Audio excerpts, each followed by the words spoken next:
The exponential trendline of economic growth. The first and most important concept to internalize is the accelerating rate of change. This is a very under-discussed subject, even though it increasingly affects almost everything about modern life. One of the best places to read about this is Ray Kurzweil's 2001 essay. Despite the age of the article, the conspicuous dearth of more recent writings by multiple people is itself a problem that this publication aims to correct. From his essay, we will see how technological progress is accelerating, multifaceted, and diverse. The essay also proves that technological progress is not in stagnation or reversal, as some claim. It is important to note how exponentially accelerating processes have been going on since the dawn of life on Earth, and through the evolution of life, with each unit of change taking ever smaller intervals of time. That process has continued through measures of progress within human society as well, especially in economics and technology. In this chapter, we will specifically focus on the economic evidence of accelerating change, for no other metric does more to demonstrate how fortunate we are to be alive in the 21st century. For now, we will use the customary metric of real GDP growth rates, i.e. inflation adjusted, while later explaining why the less famous but more natural measurement of nominal GDP, NGDP, despite including inflation, is the more relevant measurement for the future. Real GDP overstates the dangers of modern inflation, while understating the dangers of negative inflation, deflation, ironically making it less real in an era of high technology. Furthermore, is GDP even the correct metric anymore? GDP is calculated in a manner that favors doing even more with more, to a greater degree than it favors doing the same with less, while technology is primarily about the latter. It is also true that GDP does not always provide the most precise measure of prosperity, for which indices like the Human Development Index are much more comprehensive.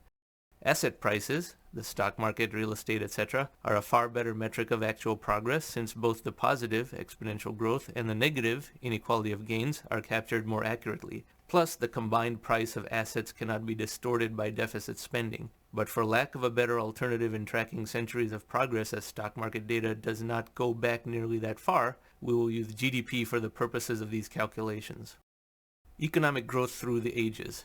Everyone has studied historical events in school, passing exams, and even writing papers. Contemporary schooling barely describes the greatest historical transformation of all time, the very recent upliftment of the human condition. An education about historical events is utterly incomplete without a sufficient illustration of the prosperity levels of the era. This backdrop has to go far deeper than there were no airplanes in those days level of cursory mention, for only then can the conditions precipitating wars over resources, slavery, etc. be truly grasped. Romanticizing the imagery of some past society invariably necessitates a selective focus on the topmost aristocrats, while ignoring the brutal and brief lives that the other 99% were condemned to.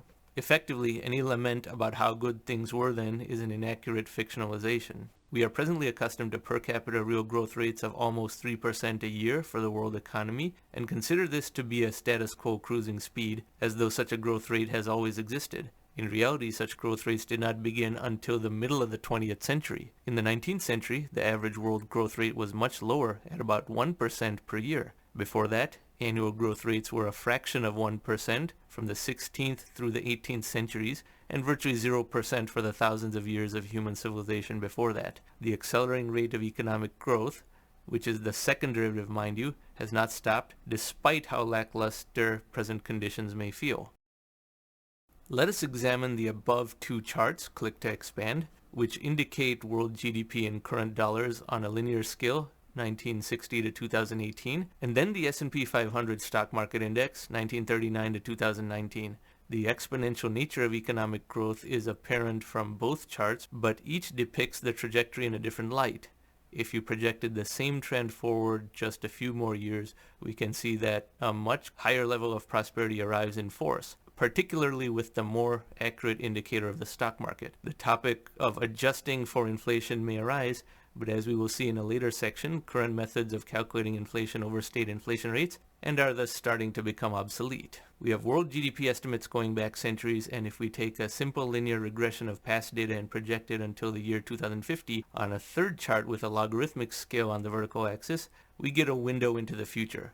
We can examine this even more effectively with the horizontal axis oriented as looking backwards from the present, with green as what has actually occurred and blue as a mere projection of the trend line. Note the parabolic curve despite the scale being logarithmic, effectively exhibiting a second derivative of exponential growth.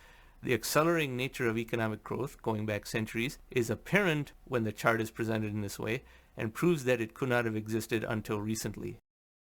Imagine if 3% annual growth rates in per capita GDP, implying a doubling every 24 years, had started from 500 BC, resulting in over 105 doublings by now. Or imagine if it had started from 1500 AD or even from just 1800 AD, which would have still yielded 9 doublings since then, resulting in a growth factor of an incredible 512x. The evidence is indisputable that the current growth rates have only begun very recently. Since growth rates of this nature were never possible before the modern era, the second derivative indicates that there is no reason to think the trendline has stopped or even plateaued. The key word here is trendline, as distinct from actual data.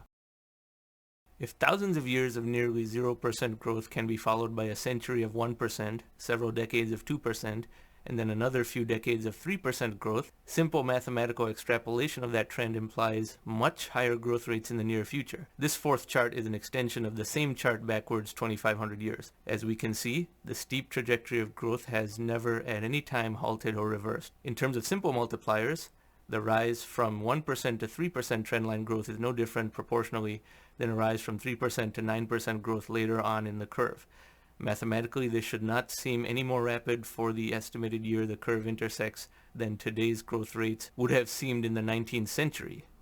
You may be skeptical about this if you have not read the later chapters of this publication yet.